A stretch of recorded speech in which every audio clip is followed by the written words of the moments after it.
I watched her hands shake as she reached for her coffee cup, the same tremor that had started 3 months ago when that article came out. Margaret Maggie Chen sat across from me in the corner booth of Riverside Diner, the one place in Millbrook where nobody bothered veterans with questions they didn't want to answer.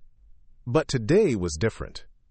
Today, someone had bothered her with questions that cut deeper than curious small talk. Before we jump back in, tell us where you're tuning in from, and if this story touches you, make sure you're subscribed, because tomorrow, I've saved something extra special for you. The newspaper lay folded between us, the headline still visible, even though she'd tried to bury it under the sugar dispenser. Local woman claims military service. Neighbor's question story. The reporter had done what reporters do, dug just deep enough to create doubt, not deep enough to find truth. They'd talked to people who remembered Maggie from the early 70s, when she'd come back from her 2-year stint looking older than her 22 years, speaking in clipped sentences about working communications. Phone operator, they'd written. File clerk. Nothing heroic about pushing papers and connecting calls.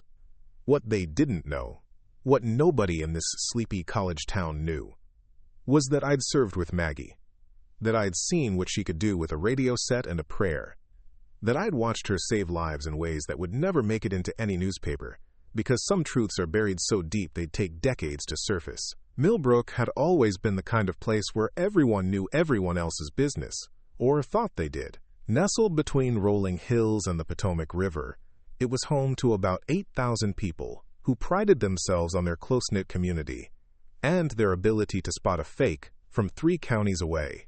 The college brought in fresh faces every September, but the locals had deep roots, families that went back generations, memories that stretched longer than most people's patience. Maggie had moved here in 1975, fresh out of the army and looking for somewhere quiet to disappear.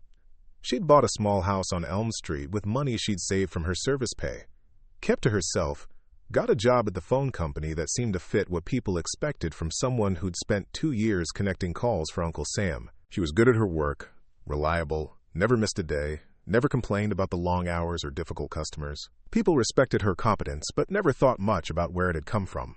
For 48 years, that had been enough. Maggie worked her way up from operator to supervisor to regional manager, retired with a decent pension and a reputation for being someone who could fix any communication problem the company threw at her.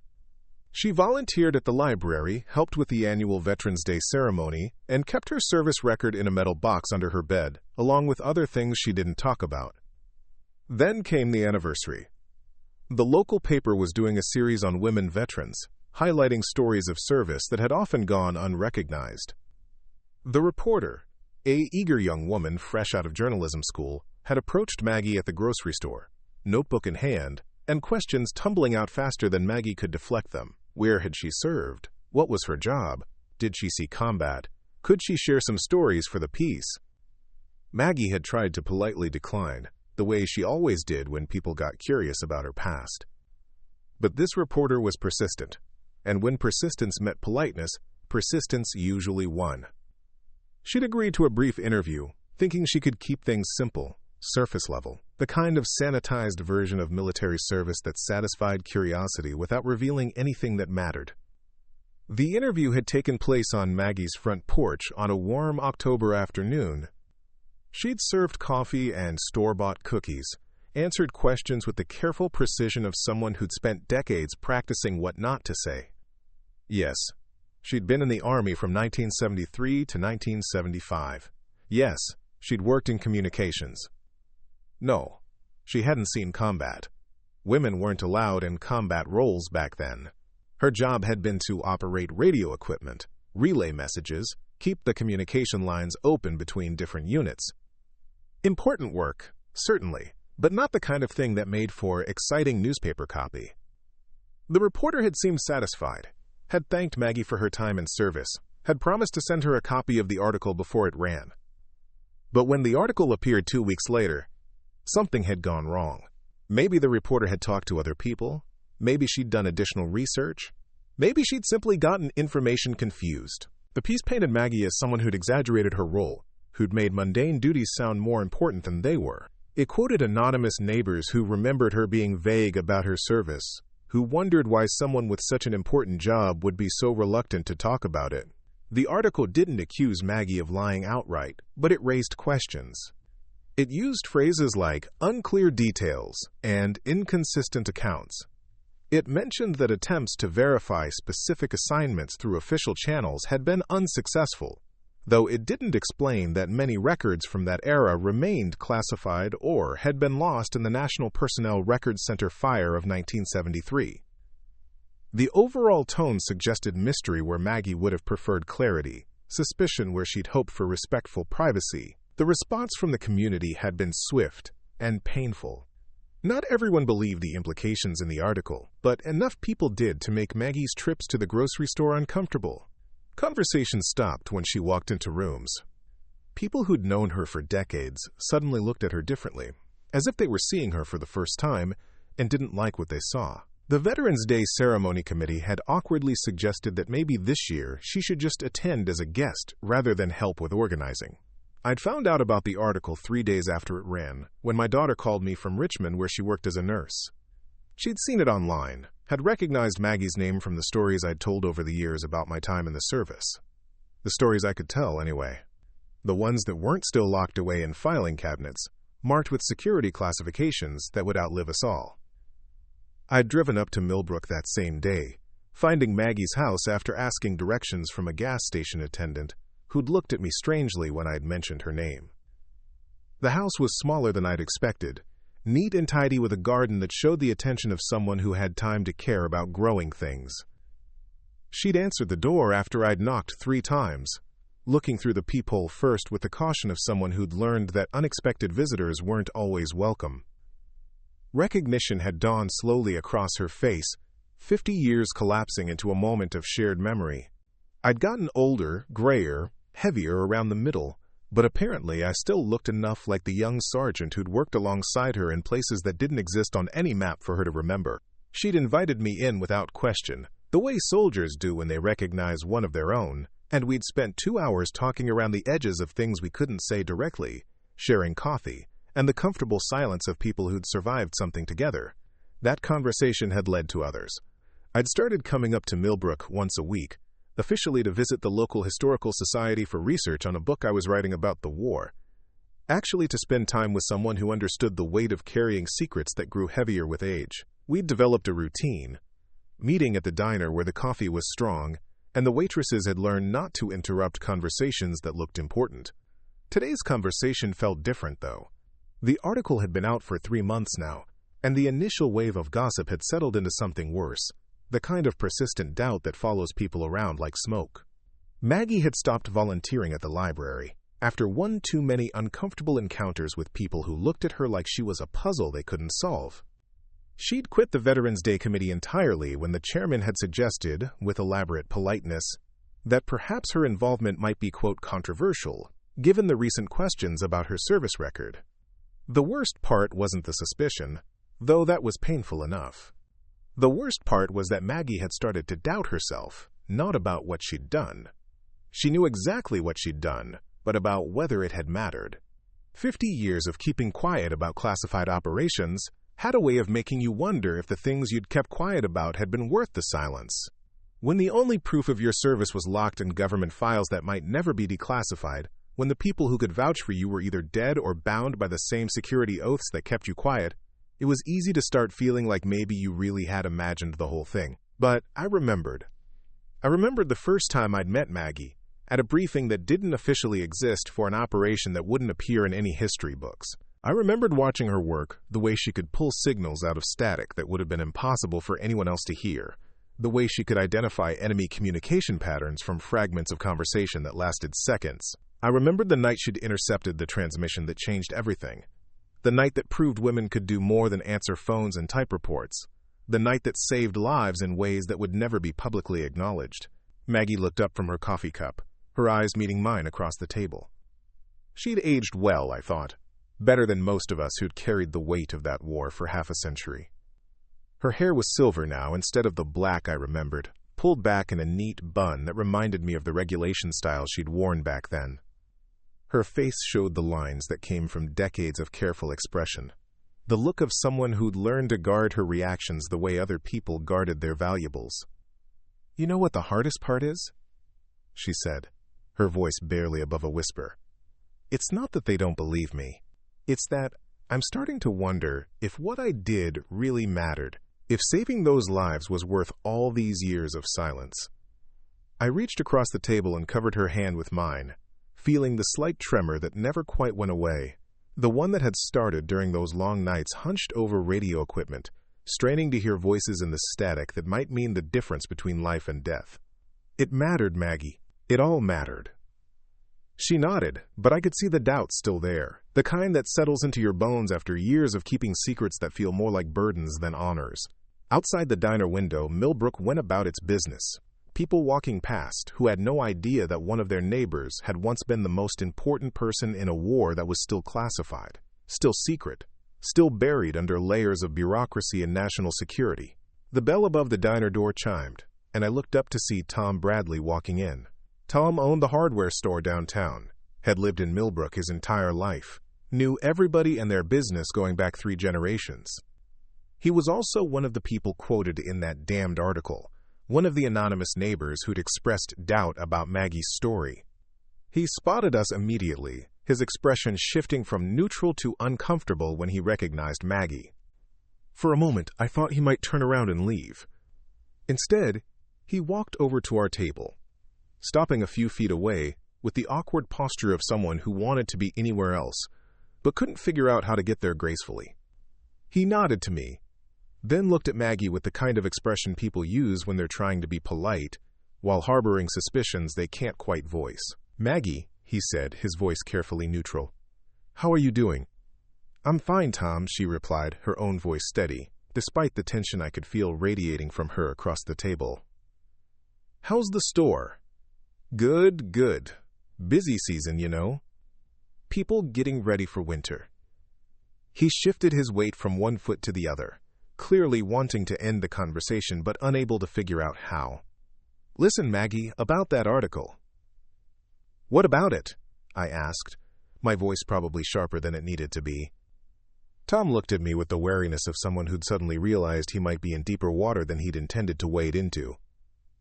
"Well, we've all known Maggie for years, and she's always been private about her service, and when that reporter started asking questions..."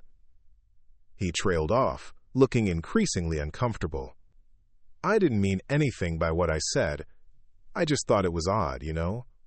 All these years of not talking about it, and then suddenly... Suddenly what? Maggie's voice was quiet, but there was steel underneath it. The same steel I remembered from 50 years ago when she'd had to make decisions under pressure that would have broken most people. "Suddenly I'm supposed to prove myself to you? Suddenly my service record is your business?" Tom's face reddened. "I didn't say that. There are a lot of people out there who claim things they didn't do, and with everything being so hard to verify. And you thought I was one of them." It wasn't a question. The silence stretched between them like a chasm that had been years in the making. Finally, Tom muttered something that might have been an apology, and walked away to a table on the other side of the diner, leaving Maggie and me sitting in the aftermath of a conversation that had revealed more about the community's feelings than a dozen newspaper articles could have. I pulled the envelope from my jacket pocket, the official Department of Defense seal catching the fluorescent light of the diner.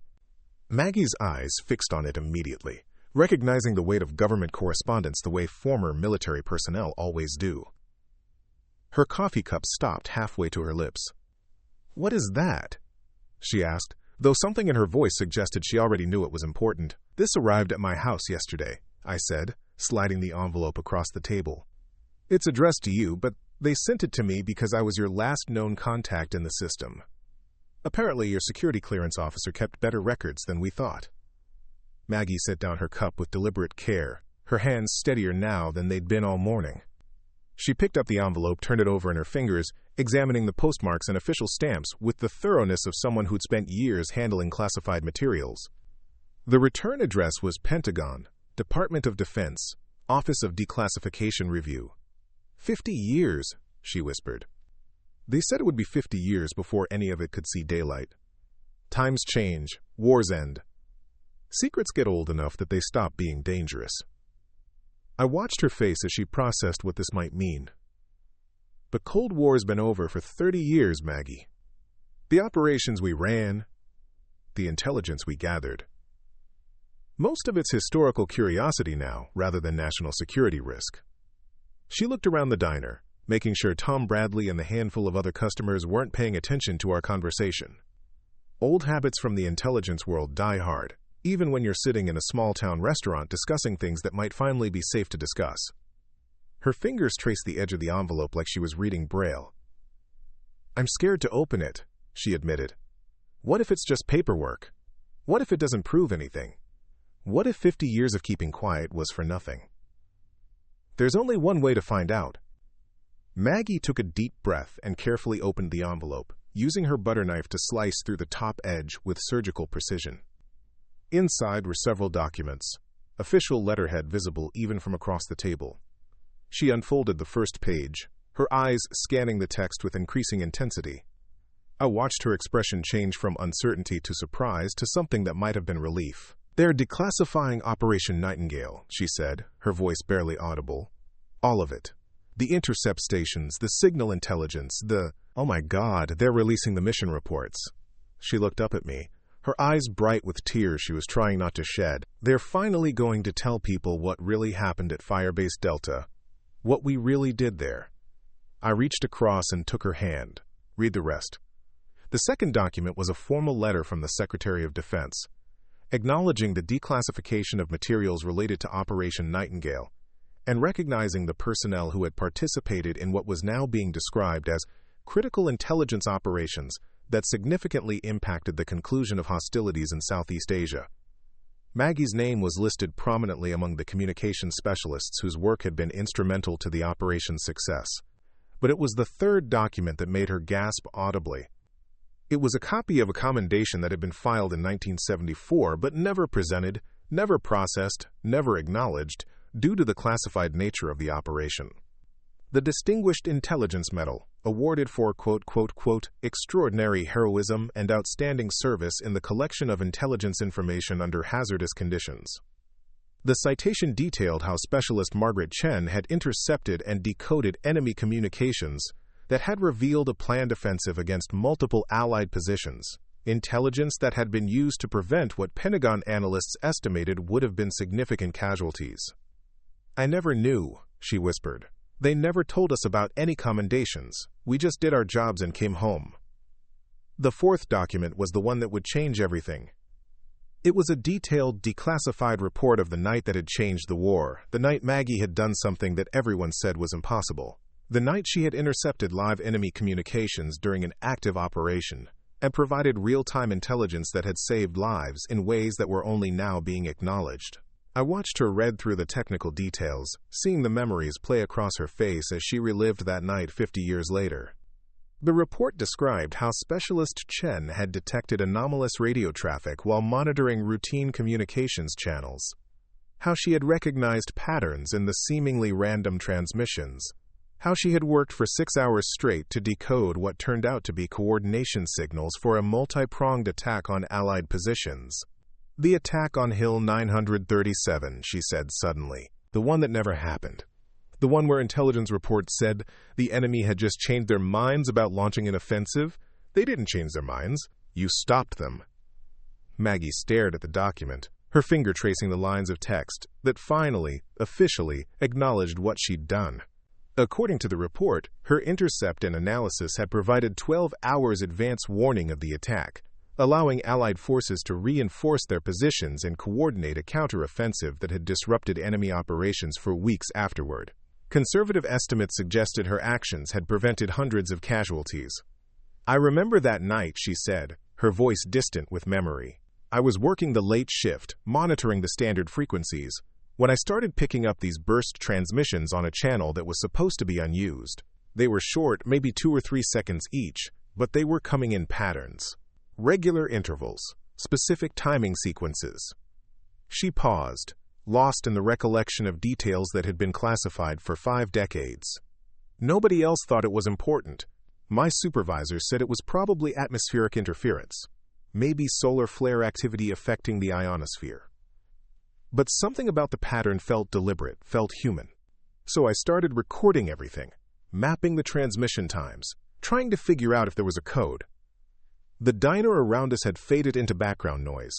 Maggie was back in that radio room, a 20-year-old specialist with an intuition for signals that bordered on supernatural, working with equipment that was primitive by today's standards, but revolutionary for its time. It took me 4 hours to realize they were using a time-based cipher, coordinates encoded in the intervals between transmissions rather than in the transmissions themselves. By the time I cracked it, I had the locations of 3 separate staging areas and a timetable for coordinated attacks that would have hit our positions at dawn. I nodded, remembering the chaos that had followed her discovery. The emergency briefings, the rapid redeployment of forces, the desperate race to respond to intelligence that had come from a source nobody quite believed until it was almost too late. The brass didn't want to believe it at first, I said. A 20-year-old communications operator claiming she'd intercepted enemy battle plans by listening to radio static? It sounded impossible, but you believed me. I'd watched you work. I'd seen what you could do with a radio set and a prayer. When you said you'd found something, I knew you'd found something. The 5th document in the packet was perhaps the most important one for Maggie's current situation.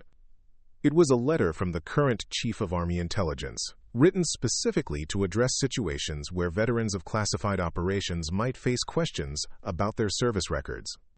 The letter authorized the release of limited information about Operation Nightingale to verify the service and contributions of personnel who had participated in the operation. More importantly, it included contact information for a verification process that could be used to confirm the details of Maggie's service to anyone who might have legitimate questions about her military record. No more anonymous doubt. No more whispered suspicions. No more wondering whether the woman who'd spent 48 years answering phones had actually spent 2 years saving lives. They want to present the medal, Maggie said, reading the final page of the packet. Preparing and narrating this story took us a lot of time, so if you are enjoying it, subscribe to our channel. It means a lot to us. Now back to the story. There's going to be a ceremony at the Pentagon next month. They're honoring all the Operation Nightingale veterans whose commendations were delayed due to classification issues. She looked up at me, her expression a mixture of vindication and overwhelming emotion. 50 years later, they finally want to say thank you. That's when I noticed that our conversation had attracted attention. Tom Bradley was no longer sitting at his table across the diner. He was standing about 10 feet away, close enough to have overheard at least part of our discussion, his expression a mixture of curiosity and growing concern. Behind him, 2 other customers had turned in their chairs, drawn by the sight of official government documents and the obvious emotional weight of whatever we were discussing. Maggie. Tom's voice was uncertain, the aggressive skepticism from earlier replaced by something that might have been the beginning of understanding. Is everything all right? Maggie looked at him for a long moment, then at the documents spread across our table, then back at Tom.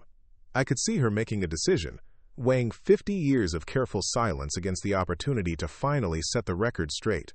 Tom, she said, her voice steady and clear. I think there are some things I should probably explain. She gestured to an empty chair at our table. Would you like to sit down? Tom approached hesitantly, like someone walking toward a conversation they weren't sure they were prepared for. He pulled out the chair and sat down, his eyes immediately drawn to the Department of Defense letterhead visible on the documents in front of Maggie. I owe you an apology, Maggie began, for not being completely honest about my service record, but I also owe you an explanation for why I couldn't be honest, and why that's finally changing. She picked up the declassification letter and handed it to Tom. This arrived yesterday. After 50 years, the government has finally decided it's safe to talk about what I really did in the Army. Tom read the document slowly, his expression changing as he processed the official language and formal acknowledgments. Other customers in the diner had started to notice the unusual nature of our conversation, drawn by Tom's obvious surprise and the sight of government documents being passed around like evidence in a courtroom. Operation Nightingale, Tom read aloud. Intelligence operations, classified until... He looked up at Maggie, his face flushed with embarrassment. Maggie, I had no idea. When you said you worked in communications, I thought... You thought I answered phones and filed reports. I know. That's what I wanted you to think. That's what I was supposed to let everyone think.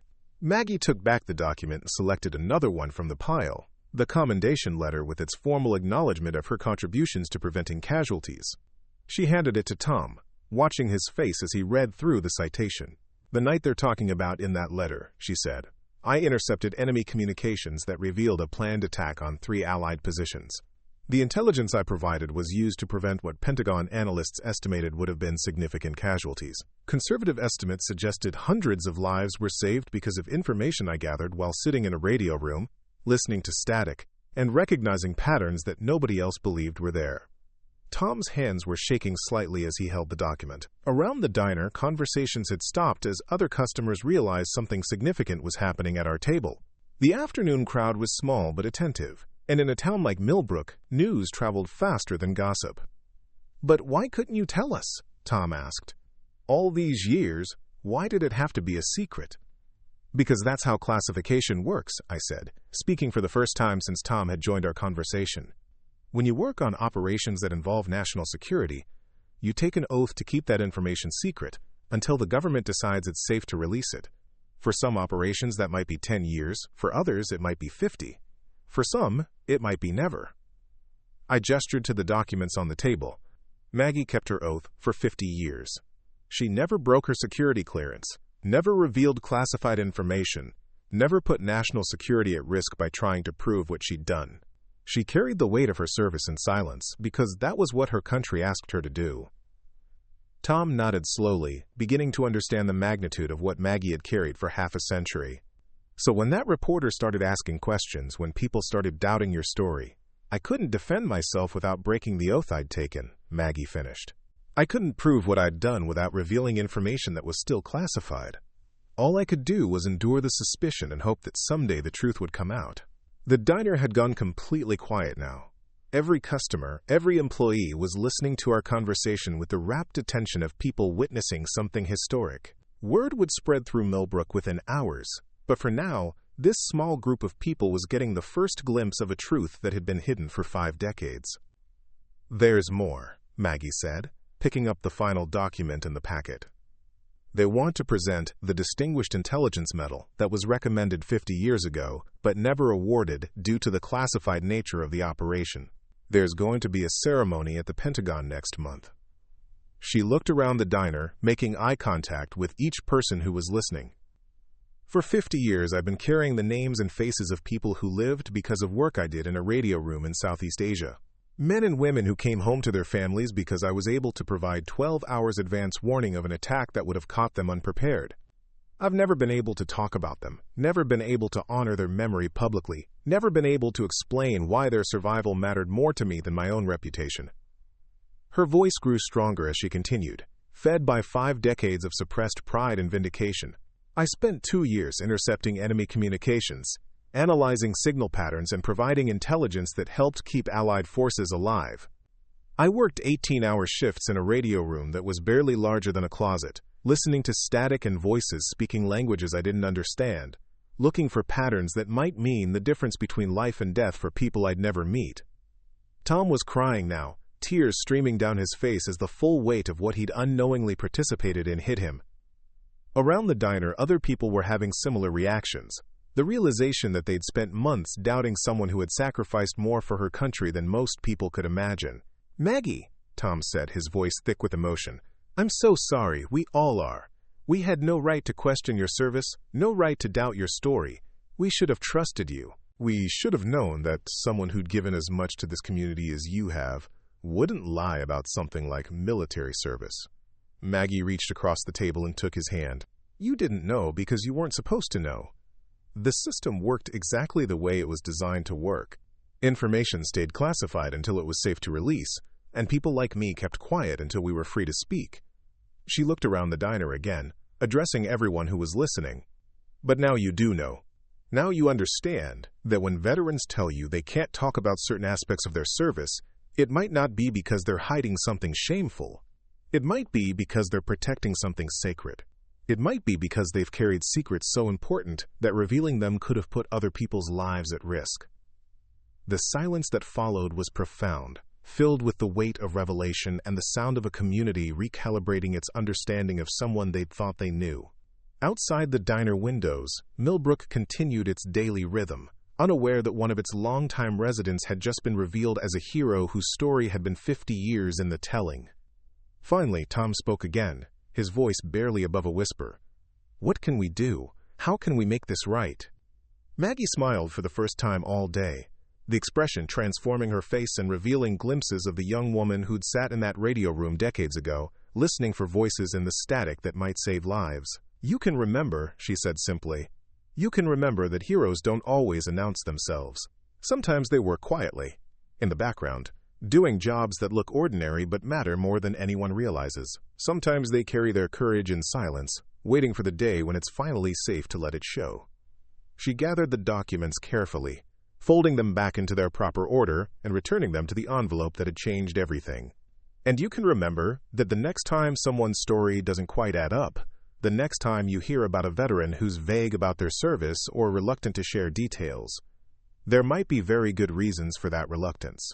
There might be oaths involved, and sacrifices and secrets that are kept not out of shame but out of honor. The woman who'd answered phones for 48 years had finally been revealed as the communications specialist who'd intercepted enemy transmissions and saved countless lives. The questions that had plagued Millbrook for 3 months had been answered not with defensive explanations, but with official documentation that proved some secrets are worth keeping until the right time comes to reveal them. As Tom and the other customers began to process what they'd witnessed, as word spread through the diner and prepared to spread through the town, I realized that this moment was about more than just Maggie's vindication. It was about the recognition that heroism comes in many forms, that service often requires sacrifice that goes far beyond the visible, and that sometimes the most important battles are fought by people who never appear in the history books but whose actions change the course of history nonetheless. Maggie Chen had spent 50 years answering phones, until the day she was finally free to talk about the enemy communications she'd intercepted. The day when silence became speech, secrets became truth, and a phone operator was revealed as the intelligence specialist who'd helped win a war. Maggie's hands were shaking again. Not just the slight tremor that was always there, but the full-body reaction of someone who'd just been confronted with the reality of how her neighbors really saw her. I watched her struggle to compose herself, watched her rebuild the walls that had taken decades to construct and could be torn down by a single uncomfortable conversation in a small-town diner. Maybe they're right, she said finally, her voice so quiet I had to lean forward to hear her. Maybe it doesn't matter what I did if nobody believes it happened. Maybe I should have just let them think I spent 2 years filing papers and connecting phone calls. That's when I knew I had to tell her about the letter I'd received yesterday, the one I'd been carrying in my jacket pocket like a piece of unexploded ordnance. The letter that would change everything, if Maggie was brave enough to let it. The letter that would prove once and for all that some secrets are worth keeping, but only until the right moment comes to reveal them.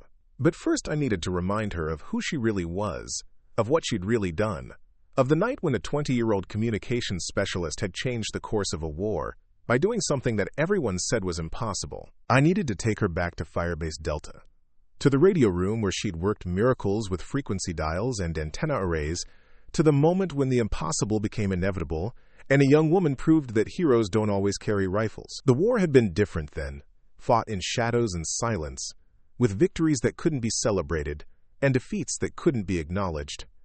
It was a war of electronic signals and encrypted messages, of operations that existed only in classified files, and the memories of people who'd sworn oaths to take their secrets to the grave. Maggie had been part of something that was bigger than any individual mission, something that had required a different kind of courage than the kind they give medals for. But courage unrecognized is still courage, and truth delayed is still truth. As I looked across the table at Maggie, I realized that the time for silence was finally over, that some secrets have expiration dates, and that sometimes the most heroic thing you can do is let people know that heroes come in all forms, even if they spend their days answering phones and their nights intercepting transmissions that could save the world. The letter in my pocket felt heavier with each passing moment, but for the first time in 3 months I felt hopeful. Tomorrow would be different. Tomorrow, Maggie Chen would finally get the recognition she'd earned 50 years ago, and the town of Millbrook would learn that sometimes the most important battles are fought by people who never fire a shot, never wear combat boots, never appear on the evening news. Sometimes heroes look like phone operators, until the day comes when they save everyone. The news spread through Millbrook faster than wildfire in August. By evening, half the town knew that Maggie Chen wasn't just the quiet phone company retiree they'd thought she was. By the next morning, the other half had heard some version of the story, though details had gotten twisted in the telling, the way small-town news always does. Some people heard she'd been a spy, others thought she'd been a codebreaker. A few confused souls believed she'd single-handedly won the Vietnam War from a bunker in Maryland. But the truth, when it finally settled into the collective consciousness of the community, was somehow more remarkable than any of the exaggerated versions that had preceded it. Maggie Chen had spent 2 years of her life listening to enemy radio transmissions, identifying patterns in electronic noise that trained intelligence officers had missed, and providing information that had kept Allied forces alive during some of the most dangerous operations of the war. She'd done work that was so sensitive, so critical to national security, that it had taken 50 years for the government to decide it was safe to acknowledge publicly. The apologies started immediately. Tom Bradley was the first, showing up at Maggie's door the morning after our revelation in the diner with a bouquet of flowers from his wife's garden and an expression of shame that looked like it might be permanent. He stood on her front porch for 20 minutes, stumbling through an explanation of how sorry he was, how he'd never meant to doubt her integrity, how he hoped she could forgive a foolish old man who'd let suspicion override the wisdom that should have come with age. Maggie invited him in for coffee, the same way she'd always done when neighbors stopped by, treating his apology with the same grace she'd shown his accusations. They talked for 2 hours, Tom asking questions he should have asked months earlier, Maggie sharing what she could now that the classification barriers had been lifted. By the time he left, Tom Bradley had become one of Maggie Chen's most vocal supporters, a convert with the fervor of someone who'd seen the error of his ways and was determined to make amends. The reporter who'd written the original article called that afternoon, her voice bright, with the excitement of someone who'd stumbled onto a story much bigger than she'd initially realized. She wanted to do a follow-up piece, she said, a correction and expansion that would set the record straight and give Maggie the recognition she deserved. Maggie agreed to another interview, this time with official documentation to support her claims and the freedom to speak openly about work that had been classified for 5 decades. The second article appeared in the local paper 3 days later, accompanied by photographs of the declassified documents and a detailed explanation of Operation Nightingale that read like something from a spy novel. The headline was simple but powerful. Local veteran finally free to share classified service record. The story spread beyond Millbrook's borders, picked up by regional papers and eventually by national news outlets hungry for stories about unrecognized heroes and long-delayed justice. Within a week, Maggie was fielding phone calls from reporters, historians, and other veterans who'd served in classified operations and understood the unique burden of carrying secrets that couldn't be shared. A television crew from Richmond drove up to film a segment about her story, setting up their cameras in her living room and asking her to explain how it felt to finally be able to talk about the most important work of her life. Relief, she told them, sitting in the same chair where she'd spent countless evenings reading library books and tending to her plants, now surrounded by camera equipment and bright lights. 50 years of relief, all at once. Like I've been holding my breath for half a century and can finally exhale. The Veterans Day Committee called with a formal apology and an invitation to not just help organize this year's ceremony, but to serve as the keynote speaker. The library board asked her to return as a volunteer and to consider giving a presentation about her military service to local school groups. The mayor, a different one than had been in office during the original article but equally eager to be associated with positive news, declared the week of her Pentagon ceremony as Margaret Chen Week, in recognition of her service and sacrifice. But perhaps the most meaningful response came from the community's veterans. Word had spread through the informal networks that connect former military personnel, and Maggie found herself welcomed into conversations she'd been excluded from for decades. Men and women who'd served in conflicts from Korea to Afghanistan stopped by her house or approached her at the grocery store, sharing their own stories of classified operations and long-delayed recognition. She discovered that she wasn't the only person in Millbrook carrying secrets from wars that had never been fully acknowledged, wasn't the only veteran whose service record told only part of their story. The Pentagon ceremony was scheduled for the third Thursday in November, 2 weeks after Veterans Day, and 51 years after the night Maggie had intercepted the communications that changed the course of Operation Nightingale. I offered to drive her to Washington, but she declined, saying she wanted to make the trip alone, to have time to think about everything that had led to this moment. She'd spent 5 decades carrying her service in silence. She wanted to approach its recognition with the same quiet dignity that had sustained her through the years of secrecy. The ceremony itself was smaller than the media attention might have suggested, held in a conference room at the Pentagon, rather than the grand auditoriums where major military events typically took place. The guest list included a dozen Operation Nightingale veterans, their families, and a handful of Pentagon officials who understood the historical significance of finally acknowledging work that had been hidden for half a century. No cameras were allowed, no reporters admitted. This was about recognition, not publicity, about honoring service that had been delayed but not forgotten. I received permission to attend as Maggie's guest, my own security clearance and service record, providing the credentials necessary to witness what the Pentagon was calling a, quote, limited declassification ceremony. I watched Maggie walk into that conference room wearing a navy blue dress and the same careful composure she'd maintained for 50 years, ready to finally receive acknowledgement for work that had been worthy of recognition since 1974. The ceremony began with a briefing about Operation Nightingale that revealed details even I hadn't known during my own involvement in the mission. The operation had been larger than any of us had realized, involving multiple intercept stations across Southeast Asia and a network of communication specialists who'd been working to decode enemy transmissions and identify patterns in their military communications. Maggie's station at Firebase Delta had been just one part of a broader intelligence effort, but her contribution had been particularly significant because of her ability to recognize patterns that more experienced analysts had missed.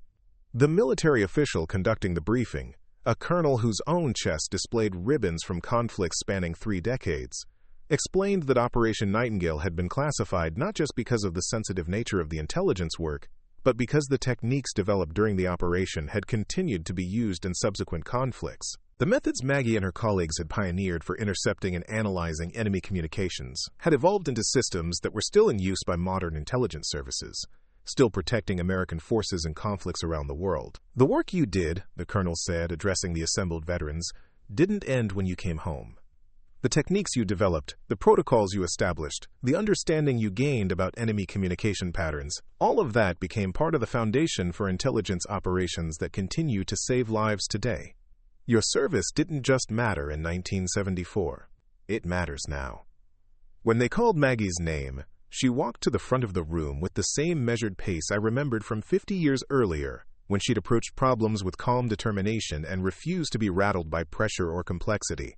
The citation was read aloud, officially acknowledging her role in preventing the attack on Hill 937 and recognizing the broader impact of her intelligence work throughout her deployment. The Distinguished Intelligence Medal was presented by a general whose own service record included classified operations that wouldn't be acknowledged for another generation, a man who understood the particular weight of carrying secrets that couldn't be shared with family, friends, or community. As he pinned the medal to Maggie's dress, he spoke quietly, words meant for her alone but audible to everyone in the room. "Thank you for your patience," he said. "Thank you for keeping faith with your oath, even when that faith was tested. Thank you for understanding that some service requires sacrifice that goes beyond the visible, beyond the acknowledged, beyond the celebrated. What you did mattered then, and it matters now." Maggie nodded, her eyes bright with tears she'd been holding back for 5 decades. When she spoke, her voice was steady but thick with emotion that had been suppressed for too long. "I never needed the recognition," she said. "I needed to know that the work mattered, that the people who lived because of the intelligence we provided understood that someone was listening, someone was watching, someone cared enough to spend 18 hours a day in a radio room looking for signals that might keep them alive." She paused, looking around the room at the other veterans who'd finally been acknowledged, at the Pentagon officials who'd made this ceremony possible, at the formal recognition of work that had been done in shadows and silence. "But I'm grateful to finally be able to say their names publicly, to honor the memory of the people who didn't come home, to acknowledge the sacrifice of everyone who served in operations that couldn't be discussed, couldn't be celebrated, couldn't be shared with the people we loved most. This recognition isn't just for us. It's for everyone who's ever carried classified service in silence, waiting for the day when their story could finally be told." The ceremony concluded with a reception where families could finally hear details about deployments that had been mysterious for decades, where spouses could learn what their partners had really done during those long months overseas, where children could understand why their parents had sometimes seemed burdened by memories they couldn't share. I watched Maggie move through these conversations with the relief of someone who'd finally been freed from a prison of necessary silence, answering questions she'd deflected for 50 years, sharing stories that had been locked away by security classifications and personal discretion. The drive back to Millbrook took 3 hours. Time Maggie spent processing the magnitude of what had just occurred. We stopped for dinner at a roadside restaurant where she sat across from me wearing her new medal, still processing the reality that her service had finally been acknowledged, that the secrets she'd carried had finally been released, that the work she'd done in that radio room 50 years earlier was finally part of the public record. "It feels strange," she admitted, fingering the ribbon of the Distinguished Intelligence Medal. "For 50 years, I've defined myself partly by what I couldn't say, partly by the secrets I had to keep. Now that I can talk about it, I'm not sure I remember how to be someone whose service isn't classified." "You'll figure it out," I told her. "You spent 50 years learning how to carry secrets. Now you get to learn how to share them." The transformation in Millbrook was immediate and profound. The newspaper that had questioned Maggie's service record now featured her story prominently, with follow-up articles about the broader history of classified military operations and the challenges faced by veterans whose service couldn't be fully acknowledged. The Veterans Day ceremony that year became a celebration not just of recognized service, but of the hidden contributions made by people whose work had been too sensitive for public acknowledgement. Maggie was invited to speak at schools throughout the region, sharing her story with students who were learning about the complexity of military service and the different ways people contribute to national security. She talked about the importance of patience, of keeping faith with commitments, even when those commitments required personal sacrifice, of understanding that some of the most important work happens in silence and shadows. The local historical society asked her to participate in an oral history project, recording her memories of Operation Nightingale for researchers who were studying the intelligence operations of the Vietnam era. Universities contacted her about speaking to classes on military history and intelligence analysis. Publishers expressed interest in her story, though she declined most offers, saying she'd spent enough years being quiet about her service that she didn't feel compelled to spend her remaining years being loud about it. But perhaps the most significant change was in how the community treated not just Maggie, but all of its veterans. The recognition that one of their longtime neighbors had been carrying classified service for 5 decades made people more thoughtful about the assumptions they made about military service, more respectful of the fact that not all contributions to national security could be easily verified or publicly acknowledged. Tom Bradley, transformed by his experience with wrongly doubting Maggie, became an advocate for veteran services and a voice urging patience and respect when questions arose about service records that seemed incomplete or inconsistent.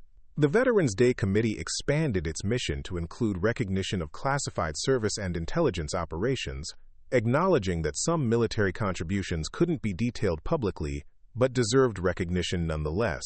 6 months after the Pentagon ceremony, Millbrook unveiled a new monument in the town square, dedicated not just to local veterans whose service was publicly documented, but to all those who'd served in classified operations, whose contributions to national security couldn't be fully acknowledged, but deserved community recognition.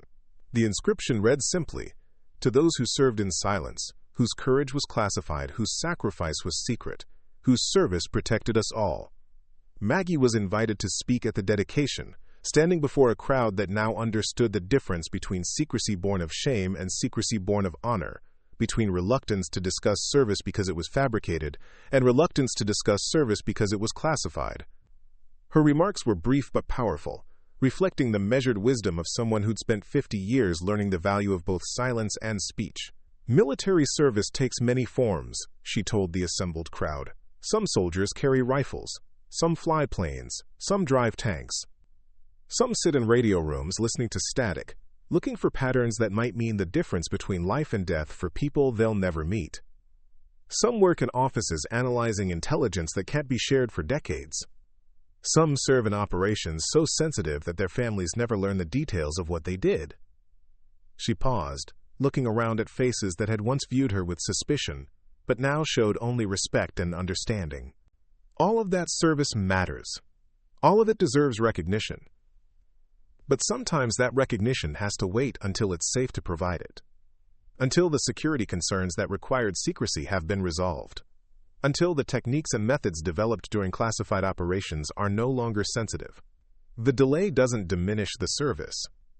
It just makes the recognition more meaningful when it finally comes. As the crowd dispersed after the ceremony, people approached Maggie with stories of their own family members who'd served in unclear circumstances, relatives whose military records seemed incomplete, friends whose deployments had been vague about details. She listened to each story with the patience of someone who understood the weight of carrying questions about service that couldn't be answered, offering encouragement to those who were waiting for their own delayed recognition and comfort to those whose questions might never be resolved. The anniversary of her Pentagon ceremony became an annual event in Millbrook, not just celebrating Maggie's recognition but acknowledging all veterans whose service had required sacrifice beyond the visible. Students from the local high school researched classified military operations and presented their findings at community events. The library developed a collection of materials about intelligence work and classified service. The town became known throughout the region as a place that understood the complexity of military service and respected the different ways people had contributed to national security. Years passed, and Maggie settled into a new phase of life where her service was no longer secret but where the habits of discretion and humility remained unchanged. She continued to live quietly, continued to tend her garden, continued to answer questions from researchers and students with the same careful precision she'd once applied to intercepting enemy communications. The recognition had changed how others saw her, but it hadn't changed how she saw herself. On quiet evenings, she would sit in her living room with the Distinguished Intelligence Medal displayed on a shelf near her reading chair, reflecting on the strange journey that had taken her from a young communications specialist to a retiree whose phone company career had been revealed as cover for intelligence work that had helped shape the outcome of a war. The medal wasn't just recognition of her own service, she realized, but acknowledgement of all the people who'd served in classified operations, all the families who'd accepted vague explanations about deployments that couldn't be discussed, all the communities that had veterans whose full stories couldn't be told. I continued to visit Millbrook regularly, officially for historical research, but actually to spend time with someone who understood the peculiar challenges of carrying classified service into civilian life. Our conversations ranged across decades of shared experience, touching on the techniques we'd learned for living with secrets, the strategies we'd developed for deflecting questions we couldn't answer, the way military service had shaped our understanding of duty and sacrifice, and the sometimes painful gap between public perception and classified reality. During one of these visits, almost 2 years after her Pentagon ceremony, Maggie showed me a letter she'd received from a young woman in California whose grandfather had served in Operation Nightingale, but had never been able to discuss his deployment with his family. The woman had learned about Maggie's story through the media coverage and had written to ask if Maggie remembered her grandfather, a communications specialist who'd worked at a different firebase but had been part of the same intelligence network. Maggie did remember him, though they'd never met during their deployment. She'd heard his call sign on radio transmissions, had coordinated with his station during complex intercept operations, had known him as a voice in the electronic ether that connected the scattered elements of Operation Nightingale. She wrote back to the granddaughter, sharing what she could remember about the man's professional contributions and the respect he'd earned from colleagues who'd known him only as a skilled operator who could be counted on during difficult missions. That correspondence led to others, as word spread through military genealogy networks that one of the Operation Nightingale veterans was finally able to discuss the mission and its participants. Families who'd spent decades wondering about deployments that couldn't be explained, relatives whose questions about unclear service records had never been answered, researchers studying the intelligence operations of the Vietnam era, all found their way to Maggie's door, seeking information that had been classified for too long. She responded to each inquiry with the same careful attention she'd once devoted to analyzing enemy transmissions, providing what information she could while respecting the privacy and security concerns that still surrounded some aspects of the operation. Her living room became an informal archive of Operation Nightingale history, filled with letters from families grateful to finally understand what their loved ones had done during those mysterious deployments, photographs of veterans who'd served in similar roles, documents that painted a picture of intelligence work that had been more extensive and more crucial than most people had realized. The story that had begun with doubt and suspicion in a small-town diner had evolved into something larger, a recognition not just of Maggie's individual service, but of the broader category of classified military contribution that had been hidden for too long. Her experience became a template for other communities dealing with questions about veteran service records that seemed incomplete, a reminder that gaps in public documentation didn't necessarily indicate gaps in actual service.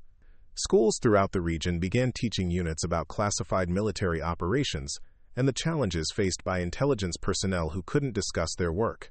Students learned about the different types of military service, the various ways people contributed to national security, the importance of respecting veterans whose service records might not tell the complete story of their contributions.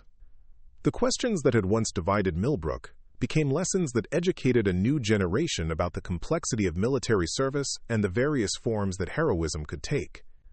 As I write this, 5 years after that conversation in the diner that changed everything, Maggie Chen continues to live quietly in Millbrook, her garden thriving, her community relationships restored, her service finally recognized but her fundamental character unchanged. The woman who spent 50 years answering phones while carrying the secret of enemy communication she'd intercepted has become a symbol of patience, integrity, and the sometimes necessary burden of serving in silence until the moment comes when that silence can finally be broken.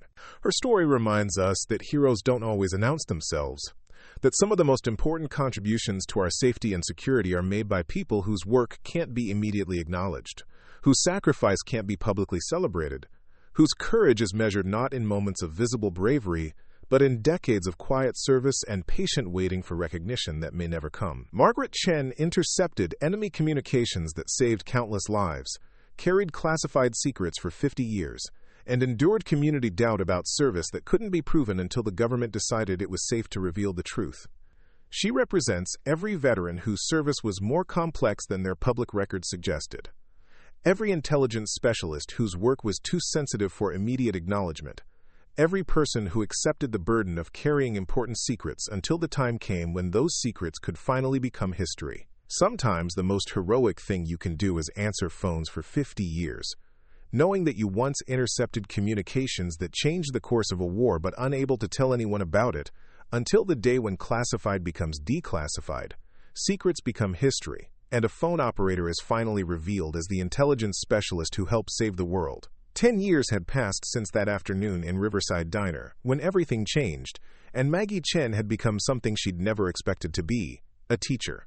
Not in any formal sense, though she'd guest lectured at universities from Virginia Tech to Georgetown, but in the way that living examples teach simply by existing, by showing what integrity looks like when it's tested over decades, by demonstrating that some things are worth waiting for, even when the waiting seems endless. The phone calls still came regularly, though they'd evolved from reporters seeking sensational stories to researchers documenting the hidden history of intelligence operations. From curious neighbors apologizing for past doubts, to military historians trying to piece together the full scope of classified programs that were only now coming to light. Each conversation was handled with the same measured patience Maggie had brought to every aspect of her life, whether she was intercepting enemy communications in 1974 or explaining the declassification process to confused family members in 2024. Her house on Elm Street had become an unofficial museum of Operation Nightingale, its spare bedroom converted into an archive that held correspondence from dozens of families whose relatives had served in similar capacities, official documents that traced the evolution of intelligence gathering techniques, and photographs of reunions with veterans whose existence she'd only known through radio call signs for 50 years. The walls displayed not just her own Distinguished Intelligence Medal, but commendations that had belonged to other Operation Nightingale personnel, items donated by families grateful to finally have someone who could explain what their loved ones had actually done during those mysterious deployments. On this particular morning in March, Maggie was preparing for what would be her final speaking engagement, though she didn't know it at the time. The invitation had come from the National Security Agency, asking her to address their annual conference on the evolution of signals intelligence. At 81, she moved more slowly than she once had, the arthritis in her hands, a constant reminder of those long nights hunched over radio equipment. But her mind remained sharp as the day she'd first recognized patterns in enemy transmissions that everyone else had dismissed as atmospheric interference. The NSA presentation was scheduled for the following week, but today she had a different visitor.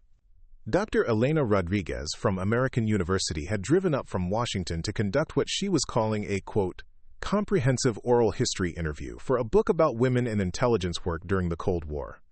Dr. Rodriguez was younger than Maggie's granddaughter would have been, earnest and thorough in the way that academic researchers often are, armed with questions that had clearly been researched extensively, and a recording device that looked more like a smartphone than the bulky equipment that had captured voices and secrets 50 years earlier.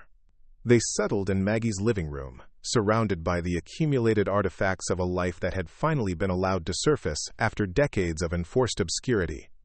Dr. Rodriguez began with background questions, the kind of biographical details that would help readers understand how a 20-year-old from Sacramento had ended up in a classified radio room halfway around the world, listening for voices that might reveal enemy intentions. "What people don't understand about intelligence work," Maggie said, settling into the rhythm of explanation that had become familiar over the years, "is that most of it isn't dramatic. It's not the spy novels or action movies.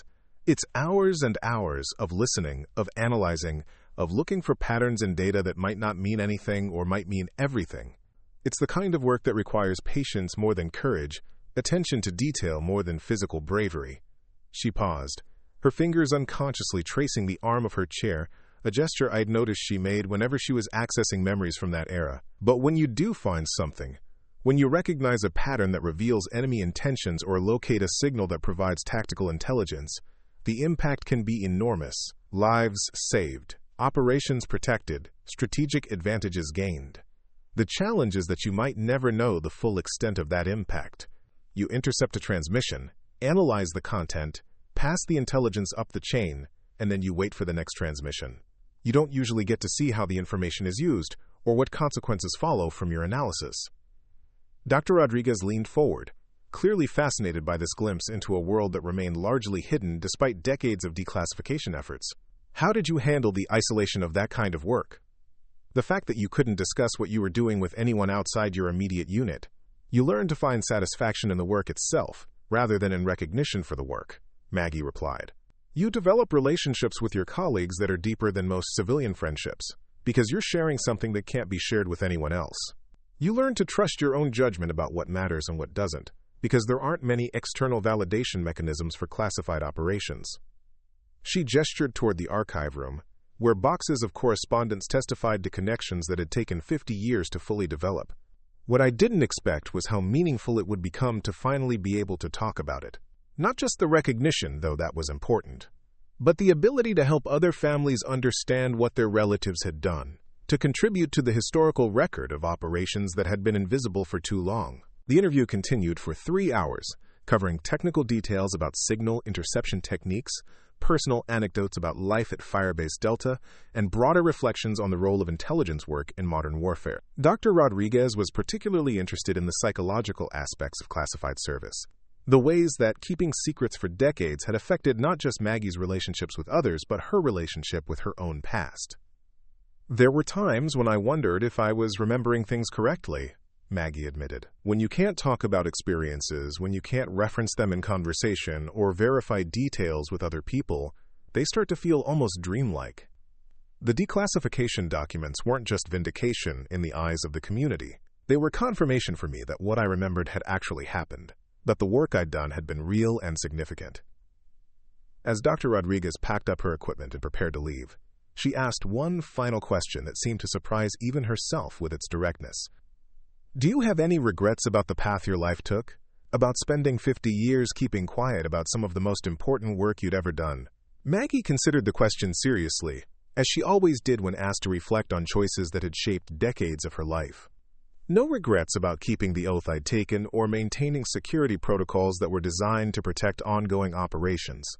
That was the right thing to do, regardless of personal cost. But I do sometimes wonder how different things might have been if we'd lived in a world where important work didn't have to be hidden, where service could be acknowledged when it was performed, rather than when it was safe to acknowledge." She walked Dr. Rodriguez to the door, standing on the front porch that had hosted so many conversations over the years, from apologetic neighbors to curious reporters, to fellow veterans who'd finally found someone who understood their own experiences with classified service. The afternoon light caught the small American flag that flew beside her front door, a flag that had been presented to her during the Pentagon ceremony 10 years earlier and had flown every day since. After Dr. Rodriguez left, Maggie returned to her living room and began preparing for the NSA presentation, reviewing notes and organizing thoughts that would help a new generation of intelligence professionals understand the historical context of their work. The presentation would cover the technical evolution of signals intelligence, but she also wanted to address the human aspects of classified service, the personal challenges that came with careers spent in shadows, and the importance of maintaining professional integrity, even when that integrity couldn't be publicly recognized. Her phone rang as she was organizing her materials, the distinctive tone she'd assigned to calls from family members. Her nephew David was calling from San Diego, where he worked as a software engineer, ostensibly to check on her health, but actually to share news about his own recent decision to apply for a position with a government contractor that would require security clearance. "I keep thinking about your story," he told her, his voice carrying the uncertainty of someone contemplating a career path that might require personal sacrifices he wasn't sure he was prepared to make. "About how you spent 50 years not being able to talk about the most important work you'd ever done. I'm not sure I could handle that kind of isolation." Maggie settled into her chair, recognizing the conversation they were about to have as one she'd had with dozens of young people over the years, relatives and strangers alike who were trying to understand whether they were suited for careers that might require keeping secrets from the people they loved most. "The isolation is real," she said, choosing her words carefully. "There are aspects of classified work that can be lonely, times when you wish you could share experiences or get advice about situations that you can only discuss with a very limited number of people. But there are also rewards that come from knowing you're contributing to something larger than yourself, from being part of operations that matter even if they can't be publicly acknowledged." She paused, thinking about how to explain concepts that had taken her decades to fully understand. The key is being honest with yourself about what motivates you. If you need external recognition to feel satisfied with your work, if you need to be able to share professional accomplishments with family and friends, then classified service might not be the right path. But if you can find fulfillment in the work itself, if you can handle ambiguity and delayed gratification, if you believe in the importance of national security even when your role in protecting it can't be discussed, then it can be incredibly meaningful. David listened thoughtfully, asking questions about the practical aspects of maintaining security protocols and the emotional challenges of compartmentalizing different aspects of life. Their conversation lasted an hour, covering territory that felt familiar to Maggie after years of similar discussions with young people who were trying to understand whether they were suited for careers that required personal sacrifice in service of larger goals. After the call ended, Maggie found herself thinking about the broader legacy of Operation Nightingale and similar classified programs. The declassification process had revealed not just individual stories of service, but systemic patterns of hidden contribution that had shaped American national security for decades. Intelligence personnel who'd worked in anonymity, support staff whose roles had been minimized or misunderstood, entire operations that had been successful precisely because they'd remained secret until long after their strategic value had been realized. The NSA presentation the following week went better than Maggie had expected, drawing an audience that included not just current intelligence professionals, but veterans of classified operations spanning 6 decades of American military history. Her remarks focused on the evolution of signals intelligence techniques and the importance of maintaining analytical objectivity when dealing with fragmentary information. But the questions from the audience revealed how hungry the intelligence community was for historical perspective from practitioners who'd helped develop the methods they were still using. One question in particular stayed with her during the drive back to Millbrook. A young analyst, probably not much older than Maggie had been during her own service, had asked about the psychological techniques she'd used to maintain focus during those long shifts, listening to enemy communications. How she'd stayed alert and analytical when processing information that might have life or death implications but couldn't be immediately verified or acted upon. "You learn to trust the process," Maggie had replied. "You do the work as thoroughly and professionally as possible, you pass the intelligence to people who can act on it, and you trust that your contribution matters even when you can't see the immediate results. You develop confidence in your own analytical abilities and faith in the system you're supporting, even when that system operates in ways that aren't fully visible to you." But the question had reminded her of something she'd been reluctant to acknowledge, even to herself: the physical and emotional toll that 50 years of classified service had taken. The arthritis in her hands wasn't just from age. It was from countless hours gripping radio controls and adjusting equipment. The careful way she chose her words wasn't just personal discretion. It was a habit developed from decades of saying only what was absolutely necessary and safe to say. The slight tremor that appeared when she was tired wasn't just a normal sign of aging. It was a reminder of the stress that came from work, where mistakes could have consequences that couldn't be discussed or shared. These realizations didn't diminish her pride in the work she'd done, or her satisfaction with the recognition that had eventually come, but they did help her understand why the declassification process had been so emotionally overwhelming. For 50 years, she'd carried not just secrets, but the physical and psychological evidence of keeping those secrets, the accumulated weight of service that couldn't be acknowledged or processed in normal social contexts. The months following the NSA presentation brought a series of invitations that reflected Maggie's growing reputation as a spokesperson for classified service and delayed recognition. Military academies wanted her to address cadets who might face similar challenges in their own careers. Veterans organizations asked her to speak about the importance of supporting service members whose contributions couldn't be immediately acknowledged. Academic conferences sought her perspective on the historical impact of intelligence operations that were only now being understood in their full context.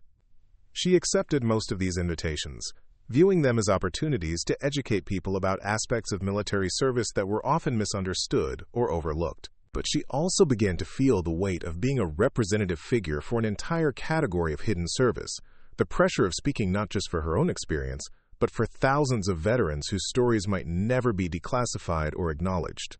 During one particularly meaningful engagement at the Air Force Academy, a cadet approached her after her presentation to ask about the ethics of classified service, about how to maintain moral clarity when working on operations that couldn't be publicly evaluated or criticized. The question revealed a sophistication about the challenges of intelligence work that impressed Maggie and reminded her of her own concerns as a young communications specialist trying to understand her role in larger strategic operations. The ethical foundation has to come from your own understanding of right and wrong, she told the cadet. You can't rely on public approval or democratic oversight to validate every decision you make in a classified context. You have to trust your own moral compass and the institutional values of the organizations you serve, even when you can't discuss specific operations with people outside the intelligence community. She paused, thinking about how to explain concepts that had taken her decades to work through. But you also have to remember that classified doesn't mean unaccountable. There are oversight mechanisms within the intelligence community, professional standards that apply even to secret operations, legal and ethical frameworks that govern classified work, even when the public isn't aware of the specifics. The secrecy is about protecting methods and sources, not about avoiding responsibility for the work being done. These conversations with young military personnel had become increasingly important to Maggie as she'd gotten older. Her way of passing on not just technical knowledge about intelligence work, but wisdom about the personal challenges that came with careers in national security. She'd begun to see herself as a bridge between generations of intelligence professionals, someone who could help current practitioners understand the historical context of their work and the long-term implications of choices they were making early in their careers. The archive in her spare bedroom had grown to include not just her own materials, but items donated by other Operation Nightingale veterans and their families, creating an informal repository of information about classified operations that wouldn't be preserved in any official collection. Researchers came from universities across the country to examine documents and conduct interviews, contributing to a growing body of academic work about intelligence operations that had been invisible to historians for decades. One particularly significant donation came from the family of Robert Chen, no relation despite the shared surname, who had served as a communications analyst at a different firebase during Operation Nightingale. His widow had contacted Maggie after reading about her story, explaining that her husband had kept a private journal throughout his deployment, writing in a personal code that documented his experiences without violating security protocols. The journal had been stored in their attic for 50 years, its contents unknown even to family members until the declassification of Operation Nightingale had made it possible to seek help in decoding the entries. Working with Robert's widow and a cryptographer from the NSA, Maggie helped translate the journal entries into readable text that revealed details about the broader intelligence operation that none of the individual participants had fully understood at the time. The journal described coordination between different firebase stations, the development of new analytical techniques, and the gradual realization among the communications specialists that they were part of something much larger and more important than any individual assignment they'd been given. The journal project took 6 months to complete, requiring careful analysis of references and codes that had been personal to Robert but meaningful within the context of Operation Nightingale protocols. When the work was finished, the translated entries provided the most complete account of the operation that had yet been compiled, combining technical details about intelligence gathering methods with personal observations about the experience of serving in classified roles. The completed journal was donated to the National Archives, but copies were shared with other Operation Nightingale families and researchers, contributing to a growing understanding of how classified operations had been conducted and what impact they'd had on the personnel who'd carried them out.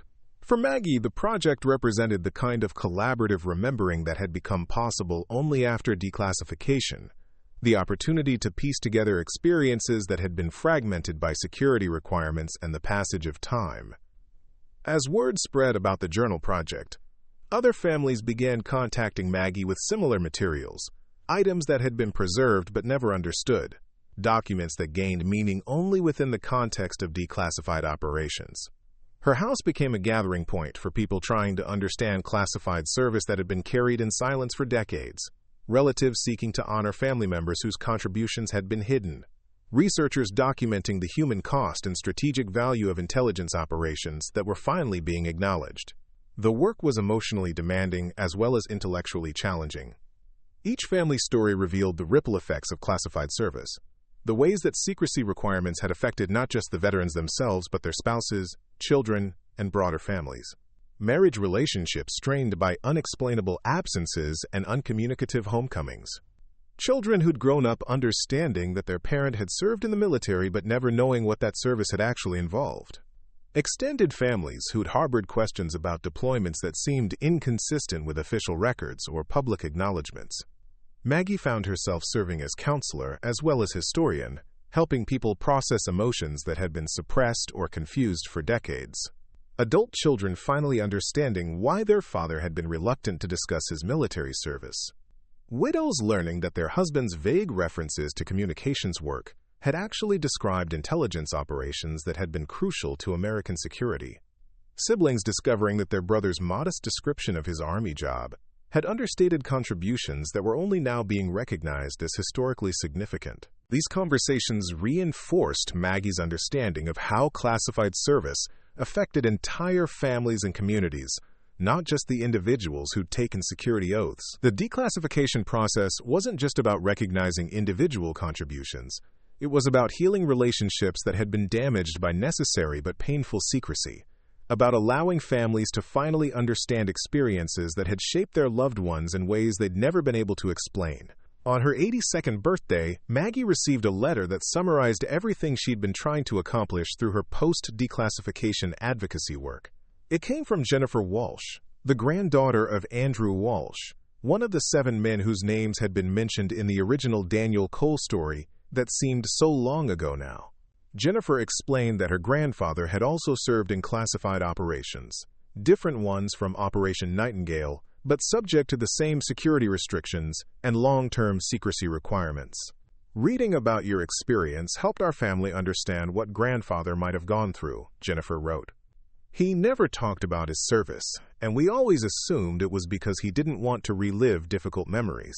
We never considered that he might have been legally prohibited from discussing what he'd done or that his reluctance to share details might have been professional obligation rather than personal preference. The letter went on to describe how Jennifer's family had begun researching her grandfather's military records, seeking declassification of materials that might help them understand his service and honor his contributions appropriately. The process was slow and complicated, requiring navigation of bureaucratic procedures that had been designed to protect national security rather than facilitate family understanding. But Jennifer's family was committed to pursuing whatever information might eventually become available. Your story gave us hope that someday we might be able to honor grandfather's service properly, even if that recognition comes decades after his death, the letter concluded. Thank you for showing us that some secrets are worth keeping until the right time comes to reveal them, and that delayed recognition is still meaningful recognition. Letters like Jennifer's had become common, arriving from across the country as word spread about Maggie's advocacy for classified service recognition. Each letter represented a family trying to understand military service that couldn't be fully documented, relatives seeking to honor contributions that had been hidden by security requirements, people looking for guidance about how to navigate the intersection between national security and family history.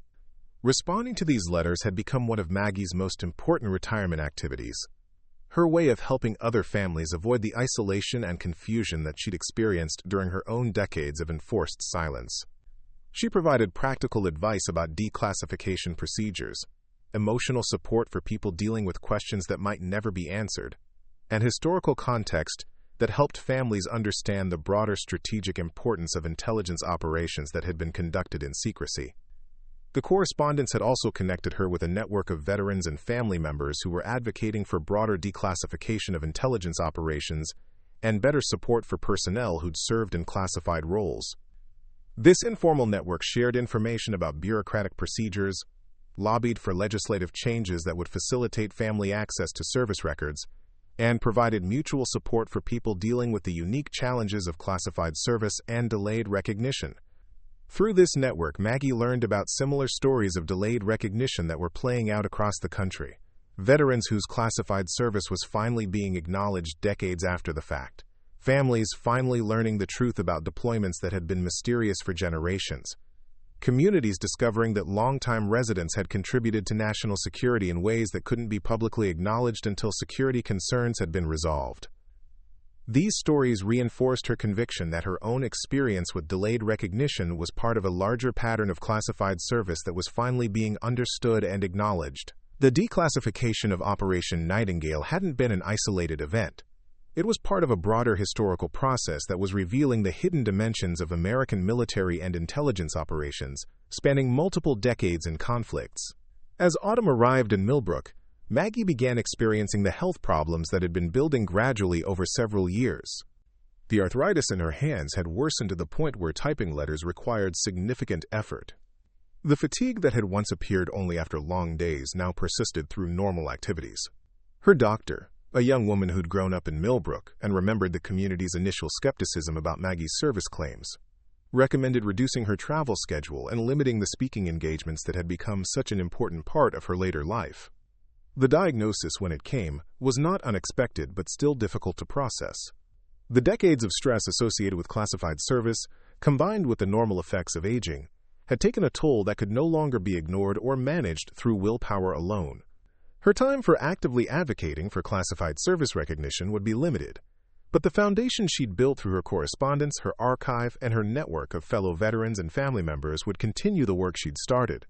Her final public speaking engagement was at a Veterans Day ceremony in Millbrook, the same community event where she'd once been excluded due to questions about her service record. Standing at the podium in the town square, looking out at faces that now showed only respect and understanding, she spoke about the evolution of her relationship with the community and the importance of supporting veterans whose service couldn't be fully documented or immediately acknowledged. Military service takes many forms, she said, echoing words she'd spoken many times over the years but that felt particularly meaningful in this context. Some veterans carry visible reminders of their service. Others carry invisible burdens that can't be shared or explained. Some serve in ways that can be celebrated immediately. Others serve in ways that must remain secret until security concerns are resolved. She paused, her eyes finding familiar faces in the crowd. People who'd learned to understand the complexity of military service and the various ways that people contributed to national security. What matters is not whether service can be immediately recognized, but whether it's performed with integrity and dedication to something larger than personal interest. Recognition is meaningful when it comes, but service has value independent of recognition. Duty performed in secret is still duty performed. Sacrifice made in silence is still sacrifice made. The ceremony concluded with the unveiling of a new addition to the town's Veterans Memorial, a section specifically dedicated to personnel who'd served in classified operations and whose contributions couldn't be fully documented in public records. Maggie's name appeared prominently among those honored, but the memorial acknowledged all veterans whose service had been constrained by security requirements, whose families had accepted incomplete explanations about deployments and duties, whose communities had learned to respect service that couldn't be completely verified. As the crowd dispersed after the ceremony, people approached Maggie with expressions of gratitude that went beyond simple appreciation for military service. They thanked her for teaching them about the complexity of veteran experiences, for helping them understand that questions about service records might reflect security requirements rather than service deficiencies. for showing them that some forms of heroism require patience and silence rather than immediate acknowledgement and celebration. The months that followed were quieter, spent mostly at home organizing the archive that would eventually be donated to the National Archives, and ensuring that the correspondence network she'd developed would continue functioning after her active involvement ended. She worked with Dr. Rodriguez to complete the oral history project that would preserve her memories of Operation Nightingale for future researchers. She collaborated with the NSA's Historical Office to develop educational materials about the evolution of signals intelligence techniques. She wrote letters to family members and fellow veterans, sharing memories and insights that would help them understand their own experiences with classified service. Most importantly, she continued responding to letters from families seeking information about classified service, providing guidance and support that helped them navigate the complex intersection between national security requirements and personal family history. These final correspondences represented the culmination of her post-declassification advocacy work, her effort to ensure that future families wouldn't experience the isolation and confusion that had characterized her own decades of enforced silence. Margaret Chen passed away peacefully at home on a Tuesday morning in April, surrounded by the archive she'd built, and the correspondence that connected her to families across the country who were dealing with questions about classified service. The funeral was attended by hundreds of people, including veterans who'd traveled from across the region, to honor someone who'd become a symbol of patience, integrity, and the sometimes necessary burden of serving in silence until the moment comes when that silence can finally be broken. The obituaries that appeared in newspapers from coast to coast described not just her individual service, but her role in helping communities understand the complexity of military contribution and the various forms that heroism could take. She was remembered as someone who'd intercepted enemy communications that saved countless lives, carried classified secrets for 50 years, and used her delayed recognition to advocate for other veterans whose service couldn't be immediately acknowledged. The archive she'd built was donated to the National Archives as planned, where it became part of a growing collection of materials documenting classified military and intelligence operations that were finally being understood in their proper historical context. The correspondence network she'd fostered continued operating under the guidance of other veterans and family members, providing support and information to people dealing with questions about service that couldn't be fully documented in public records. Dr. Rodriguez completed the oral history project and incorporated Maggie's story into a book about women in intelligence work that became required reading at military academies and intelligence training centers across the country. The book helped establish Maggie's legacy as not just a skilled communications specialist, but as an advocate for understanding the human dimensions of classified service and the importance of supporting veterans whose contributions couldn't be immediately recognized. Years later, when students ask about the personal cost of classified service, or when families struggle to understand military deployments that can't be fully explained, people still reference Margaret Chen's story as an example of how integrity, patience, and quiet dedication can sustain someone through decades of necessary silence, until the moment comes when secrets can finally become history and hidden service can finally be acknowledged. Her life demonstrated that heroes don't always announce themselves, that some of the most important contributions to national security are made by people whose work can't be immediately celebrated, and that recognition delayed is still recognition meaningful. She showed that it's possible to serve with honor even when that service must remain hidden, to maintain professional integrity even when it can't be publicly validated, to carry classified secrets with dignity until the day when classification ends and truth can finally be shared. Margaret Chen answered phones for 50 years, knowing that she'd once intercepted enemy communications that changed the course of a war but unable to tell anyone about it until classification became declassification, secrets became history, and a phone operator was finally revealed as the intelligence specialist who'd help save the world.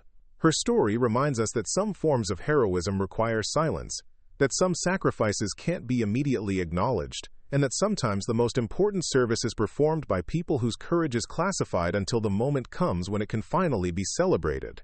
Up next, you've got 2 more standout stories right on your screen. If this one hit the mark, you won't want to pass these up. Just click and check them out.